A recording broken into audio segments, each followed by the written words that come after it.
पुण्याकडून मुंबईकडे जाणाऱ्या जुन्या महामार्गावरती या ठिकाणी मेट्रोचं काम सुरू आहे आणि हे मेट्रोचं काम सुरू असताना या ठिकाणी हे ठिकाणी मोठे चेंबर आहे. त्याला दोन्ही बाजूने अर्धा फूट खड्डे पडलेले आहेत. ते चेंबर हलतंय. त्यामध्ये अनेक दुचाकी वाहन चालक, 3 चाकी वाहन चालक, 4 चाकी वाहन चालक त्या ठिकाणी अडथळत आहेत आणि त्यामध्ये मोठ्या प्रमाणात अपघात होत आहेत. कोणाचे हात मोडत आहेत, कोणाचे पाय मोडत आहेत, कोणाच्या डोक्याला इजा होते.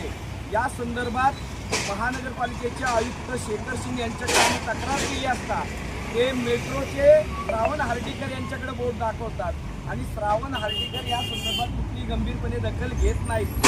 आता शेखर सिंग या ठिकाणावरून गेलेले आहेत. मेट्रोचा आणि महानगरपालिकेचा चार्ज श्रावण हर्डीकर यांच्याकडे आहे, तरी त्यांचे डोळे उघडत नाहीत. या ठिकाणी प्रचंड अशा प्रकारे रस्त्यामध्ये अपघात होण्यासारखी स्थिती आहे. हे सगळे चेंबर खाली गेलेले आहेत. त्यामध्ये अनेक लोक धडपडत आहेत, अपघात होत आहेत. प्रशासनाने याची गंभीरपणे दखल घ्यावी आणि तत्काळ या समस्या सोडवाव्यात. अन्यथा आम्हाला पिंपरी चिंचवड शहरातल्या नागरिकांना बरोबर घेऊन या विरोधात आंदोलन करावं लागेल, अशा प्रकारचा इशारा आम्ही देत आहोत.